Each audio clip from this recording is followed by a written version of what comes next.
So I have here Mr. Robert Byrne, who I've known for a number of years. He is with Sotheby's International Realty, and he is a vice president of affiliate services. And he handles New York, New Jersey, and of course, Canada. Well, what could be better than those three areas, those three locations? So I'm going to correct, it's New Oh, York, New England. oh, New New England. England. Oh, you used to get Yes, Boston yes, too. yes, yes. That's even So better. Oh my gosh. New Jersey has been moved into the central region. So I've just got New York. So that's all of New York State, Long Island, upstate, the So city. New Jersey is no longer New England? No, no, no. I didn't know that. Yeah. Okay, I just assumed it was. Anyways, so Boston area, so you've got Gibson, Right. our friends at Gibson, and Canada, all across Canada. That's great. Yeah. So, Yeah. Robert, I just want to ask you, we hear so much information right now. We're getting, the market is good, the market will be good, the market won't be good. We're getting all of this information. And I'm just wondering, from somebody who's, you've been there, you've been through recessions like I've been through, you've been through major changes and developments. So what's the message that we need to bring to our clientele? Well, Richard, I believe that the thing we need to do is just stay focused, not react to any good news, bad news.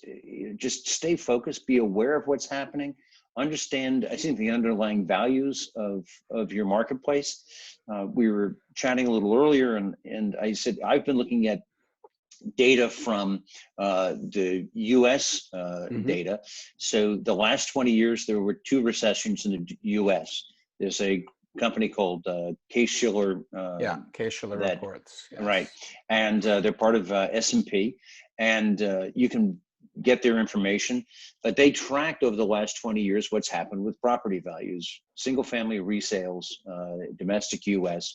And during the 2008, 2009, what we refer to as the Great Recession in the US, property values did drop.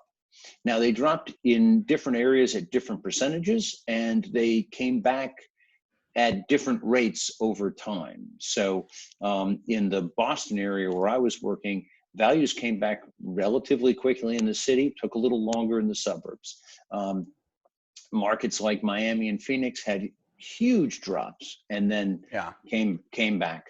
What was interesting was the recession before that, the 2000-2001 dot-com recession. There was no effect on home values. Home values continued to increase during that period of time. You know, what I'm looking at now in terms of where the market's going to go, and the anecdotal data I have from speaking to my affiliates in New York, New England, and Canada, is inventory is still low. And there's still high demand. Properties are affordable, mortgages are affordable. For a very short period of time, we have this COVID issue, which is causing some unemployment, causing some people to be furloughed. But the general expectation is most people are going to be coming back. In the markets where I've also heard data on companies coming back out of the stay-at-home period. So that's in Denver, that's in Atlanta. Market interest, demand, and listings, new contracts for sale are all coming back to pre-March levels.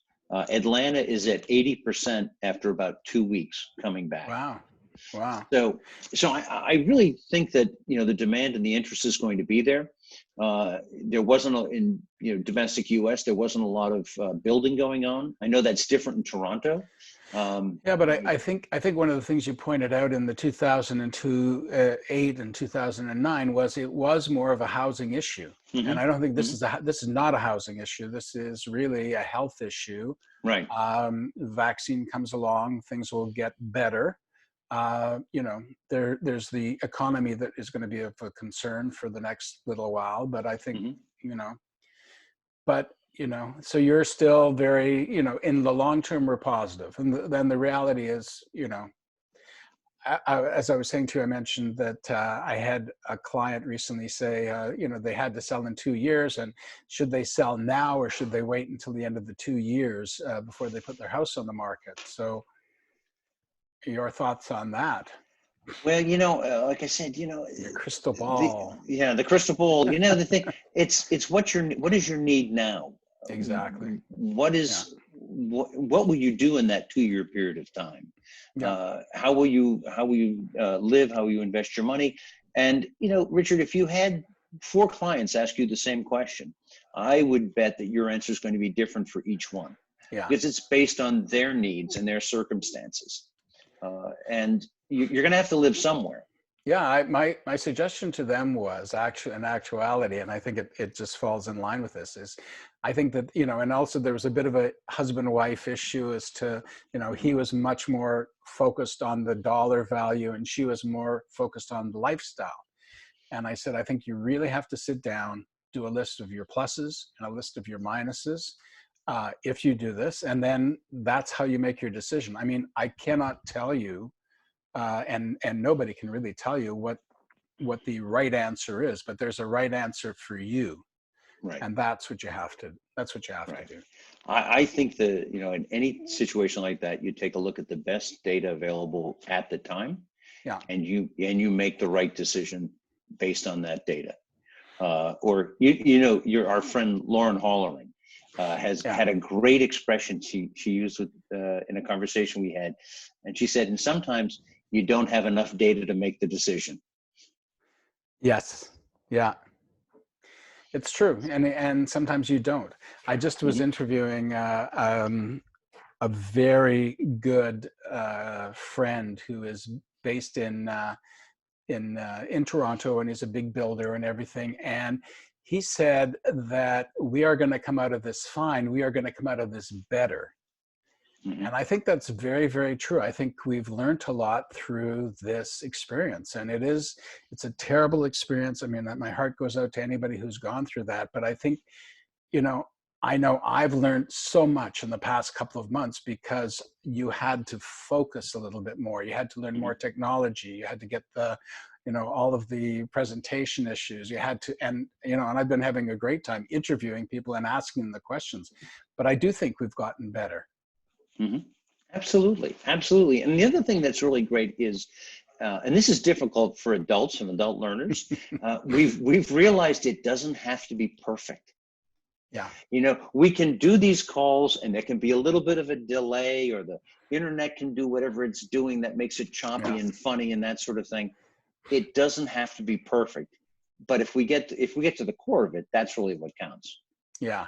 Well, it's interesting. And I think some of the technologies that we're now using as well, I mean, listen, you and I should be buying shares in Zoom because I'm sure Zoom is going to be up with the next reiteration, and some of them are just going to move so far ahead. I recently did we've bought new construction and it'll be ready in a couple of years, so we had to go and make our choices.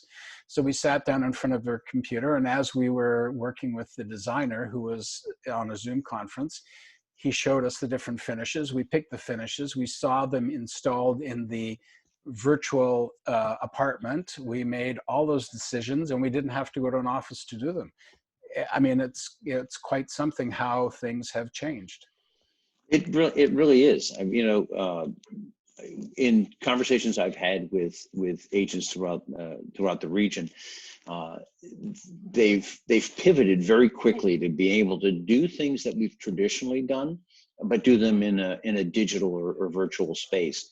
Our Mm-hmm. good affiliate down on Long Island, Daniel Gale, Sotheby's Yeah, International Realty, I know it held well. 107 properties open on May 3rd. They had 35,000 viewers come through Yeah, those 107. And they ended up with 17 contracts great, from that open. absolutely great. And they did that all in a 6-week period of time. They figured it out and made it happen. It's phenomenal. I know. Well, even as I mentioned to you before, I was at a conference last summer in the West Coast called Level Up. Hmm. And on Thursday, we're doing the same conference virtually with different guests, different topics, but 6 hours basically of discussion about, new technologies. And I'm really looking forward to it. But you know, that would have been a session I would have had to have flown for. I'd have had to have stayed in a hotel, listened to people. So the costs of, you know, the travel, et cetera, were, you know, a few $1,000s. Now I can get that same networking and the same education from, you know, a Zoom conference. Right, right. The only downside is we can't go have that great duck we had. I know. That. And you know what? That restaurant closed. Oh Oh my no! God, yes. They had decided, and this was about, oh, I guess almost a year ago, they decided, for those of you who don't know, there was a wonderful restaurant in Chinatown, and the food was, you'd have to stand in line, but it was owned by, I think, two brothers, and they just, you know, said that was it. They were retired, and they decided, you know, they had enough money, I guess, and maybe the rent went up, but it closed. Oh, So, that's well. yeah. Well, We're back at. I'll have to go to McDonald's when you come. I'll take it. There's lots of good options still in Toronto, and I'm looking forward. You know, last time I saw you in your home area, we were in Boston, and we went for right. a great dinner. And you know, it's all about food. You know, it's all about food. It is. It That's the is. only thing that's the It matter is. with this is you can't. You know, we're having a group of us are getting together, and we're having a cocktail party tomorrow, but I mean, I have to make my own hors d'oeuvres. It's not fair. It's not right. And pour my own drinks. Anyways, Robert, thank you very much for having this conversation. I think it's really important. I think our agents need to know, and I think our, you know, I need to know. And the more I talk, the more I learn. And I think picked up some wonderful things from you. Richard, as always, it's great to chat with you. You're a real prize. You're a blessing to the real estate community, and you know, I appreciate you. Yeah, thank you very much, and I look forward to our next meeting, because face to face we're going to eat something wonderful, I'm sure. Absolutely. We'll love it, and we'll compare our glasses as well. Perfect. Okay, Robert, thank you. Take care.